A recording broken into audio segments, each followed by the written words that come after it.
Here we go. Maybe?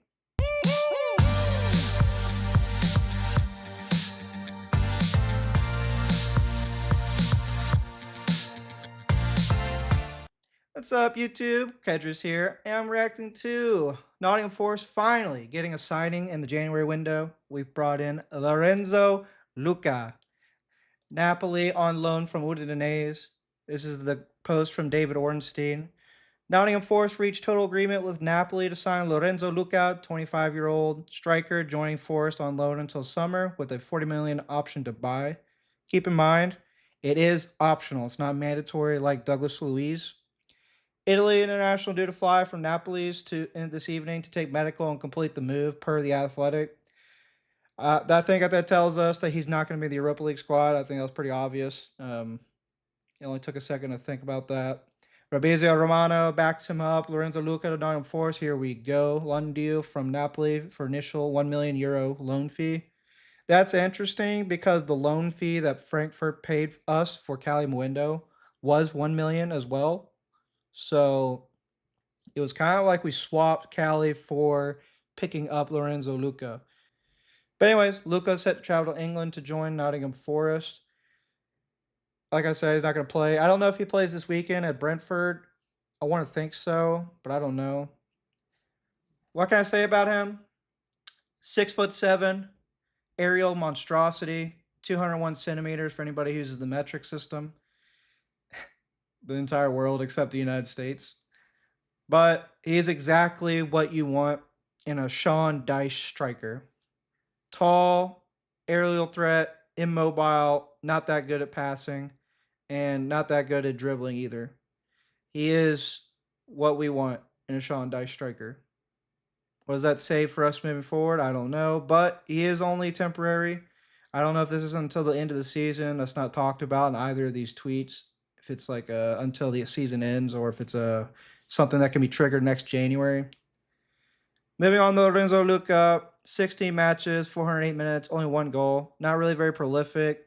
To be fair to him, he hasn't been coming on to the pitch in like optimal moments. He's been very kind of used sparingly by Napoli this season.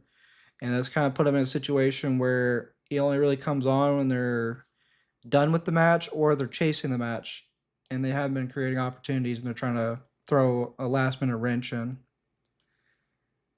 Now, looking at his player profile on transfer market, like I said, 201 centimeters, international. His price valuation has gone up ever since he moves from Palermo, because then he went to Pisa, Ajax, Udinese, and then Napoli. That's interesting. Is he made his mark at Udinese before making the loan move to Napoli? I'm really curious why Udinese let him go. Maybe he wasn't scoring enough goals for them. That's something to think about. They were loaning him out before. Look at that. They were loaning him to Pisa. This is interesting. Palermo, Pisa. Pisa loaned to Ajax. Came back from Ajax to Pisa. Pisa loaned him out to Udinese. Then Udinese bought him from Pisa. And then Udinese loaned him out to Napoli. What is going on with this guy? Bro gets bought and then just loaned out. Like, I'm going to loan you out, I'm going to loan you out, I'm going to loan you out, I'm going to loan you out. And then the club that they loan to buys him, and then they loan him out too. This is interesting. This is really interesting. He does have some caps for Italy, the national team, as you see right here. 5 of them. So he is technically a international player. I don't know if 5 caps is that. But moving on to FOTMob. 6.25 rating, so bang average. He's probably one of them players that like Erling Haaland, like he doesn't contribute much to the game until he scores. Kind of a Chris Wood type, except maybe he'll actually win headers, whereas Chris Wood, like I don't think I've ever seen Chris Wood win a header. Bro never jumps. He just kind of like waits for the ball to come to him and then just puts it in the back of the net. God, I miss that guy. Right-footed. Interesting. So his one goal came from the right side, going into the bottom corner of the goal. So it wasn't even from a header. Interesting. And he had 1.5 xG, 15 shots. So what this tells me is that he's not very good at picking like shooting positions, because his shots keep not. It's like his xG is only 1.5. That means he either misses by a lot or he gets blocked a lot.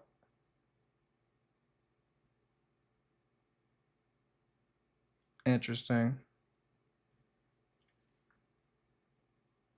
Shots on target 5 out of 15.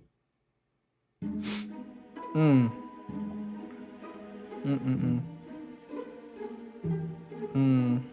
Only 5 on target out of 15.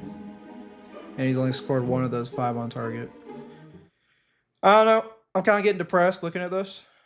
But we needed a striker. We got him in. He's the perfect dice fit. Maybe he thrives. You never know. Serie A is definitely a more technical defensive league. So maybe he's not very good up against technical defenses. Maybe he's more, if you're asking him to do like fight in the Premier League where it's more about individual power and strength, he could thrive. I don't see a reason why he couldn't. Sofa score, yeah, he's bang average. I mean, just look at that. I mean, that's just as average as you can get. He probably doesn't affect the match much unless he scores. Has an little injury spell in January. Weakness, passing, and ball control.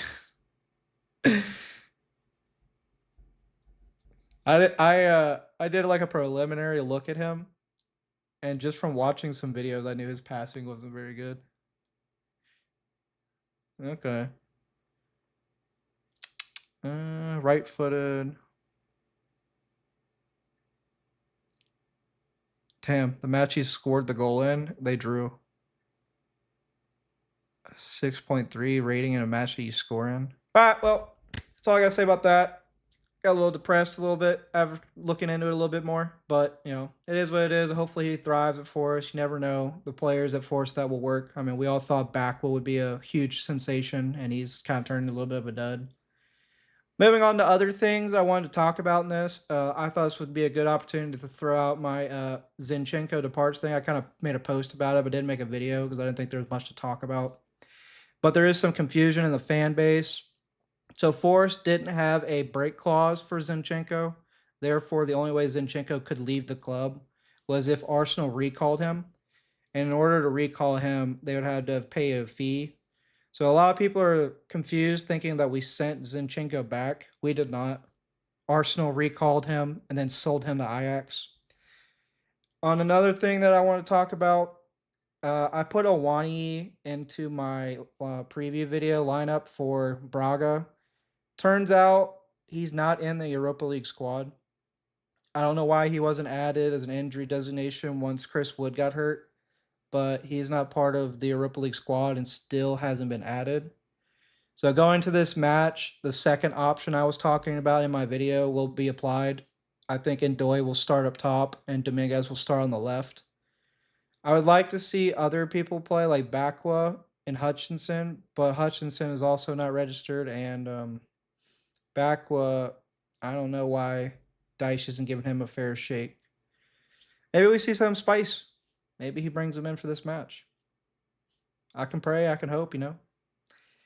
But anyways, that's all I had to say. Just a little here we go video. Kind of keep it short, and make sure you like and subscribe. Leave a comment down below. What do you think about Lorenzo Luca? And remember, guys, come on, you Reds!